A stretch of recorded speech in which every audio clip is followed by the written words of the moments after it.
Hi everyone, my name is Melissa van Dijk, and in today's video I want to talk about cooking real whole foods without oil or added fats. How I actually do that, and also when I still use them, so you can get a better understanding of the way I'm currently eating. So the way I actually do it is that I've almost entirely switched to steaming my food at home. It works especially well for tubers, vegetables and legumes because they stay moist that way, which also means I don't need to add anything afterward to make them tasty. But before I get into that, I want to clarify that I do still sometimes eat added fats and oils. It's just that they've become the exception. And it mostly happens when I pick up some food, because obviously I can't always control how it's prepared. Or I simply want to eat something that I couldn't really make myself without buying a whole bunch of ingredients that I probably wouldn't use again anyway.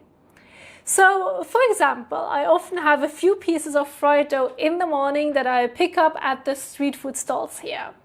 And maybe once a week, I'll have a curry where I eat the meat and potatoes and have a few tablespoons of sauce with my rice.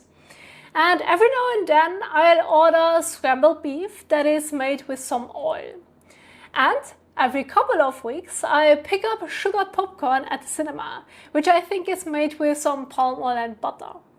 Then I also occasionally have something highly processed, like a Pizza Hut. Usually one of those small thin crust pizzas, or some fries from Burger King, but that might be just once a month. Essentially, whenever I have a voucher ready, or I have saved enough points to get a 2-for-1 or something half the price. But apart from things like that, I'm really not adding oils or fats to my everyday meals. I also don't eat leafy green salads anymore. And that just kind of happened because while traveling around, I noticed that these kinds of salads seem to be much more of an Western thing. People here really don't eat them very often, or sometimes not at all, except in restaurants that are often catering to Western tourists. But the point I want to make here is that by not eating them anymore, I also essentially removed all the dressings and things like vinegar mixes with the oil from my diet.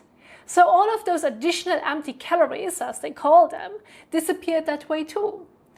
And I'm not pouring oil over my vegetables or rice either, because when I steam them, it isn't really needed. They become soft and stay moist, so you don't really need to compensate afterwards with fats or sauces just to add moisture back in, which is a big advantage of the steamer, to be honest. And if I have something like a minced pork or beef that I cook myself, which is pretty rare these days, I just cook it in its own fat because there is already fat naturally inside it. And when you use a coated wok or pan, you really don't need to put additional fat in there. I kind of never realized that in the past.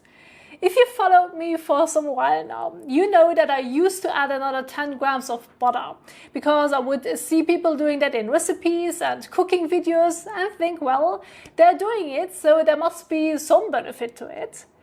But when the meat already contains fat, you really haven't achieved much by adding even more. You've basically just added another source of fat and changed the taste by making it taste like butter. And I think what I didn't understand back then is how much cooking content is also made to perform for an audience. Everything has to look rich, glossy, and indulgent on camera. So you see butter and oil being added everywhere and naturally assume that this must somehow be necessary for cooking the food. It reminds me a little bit of skincare videos where someone is wearing makeup while demonstrating a product and you're supposed to believe that what you're seeing is purely the result of the skincare. Cooking content can work in a very similar way. It's being prepared to look appealing on camera, not necessarily to show you what is actually needed to cook the food well. And once I realized that, I basically stopped thinking that every meal needed additional fat added to it in the first place. So essentially, most of the fat I'm eating just comes with the foods themselves. It comes from the eggs, fish, meat, milk, legumes, fruit like avocado and durian, and even smaller amounts from other whole foods. So basically it is coming from real whole foods rather than me constantly adding oil or butter on top of everything. And as I've already mentioned in some of my other videos, I've also cut down dramatically on the meat, almost naturally, because I simply enjoy eating fruits, vegetables, tubers, and certain legumes like green beans much more. Then I'll have whole fish or sometimes squid, because those foods already taste good on their own without needing to change them with added fats, salt, or other seasonings. So the images you can see here are essentially pretty normal days of eating for me. I really don't eat much beyond what you can see here on the screen. But my main point here is that it is pretty filling. And if you choose seasonal vegetables and fruit, it doesn't get boring either. And the meals can be very affordable too, which is a nice side effect. And by the way, it's also great if you want to lose some weight, because carbohydrate-rich whole foods give you enormous amounts of actual food while keeping fat and overall energy density relatively low. So you can eat potatoes, rice, fruit, vegetables, or legumes without needing to add oil or fat to make the meal filling, which also removes a lot of the excess calories you might otherwise get from things like oily salad dressings or from cooking everything in added fat. So you naturally end up eating fewer calories without necessarily eating less food. And I think eating this way is actually very doable, because you essentially just have to change the way you prepare your food, which is probably the biggest step.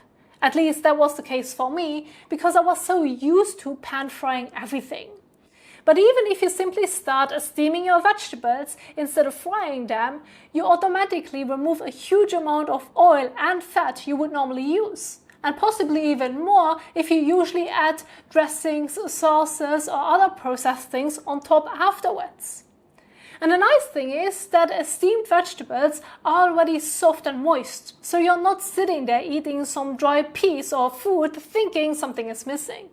They already taste good like this, so you really don't miss much.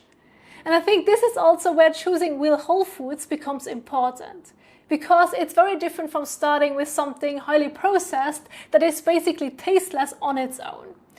If you have something like plain crackers, refined bread, processed noodles, or some dry packaged food, then of course you're going to feel like you need oil, butter, cheese, sauces, spreads, or something else to make it enjoyable.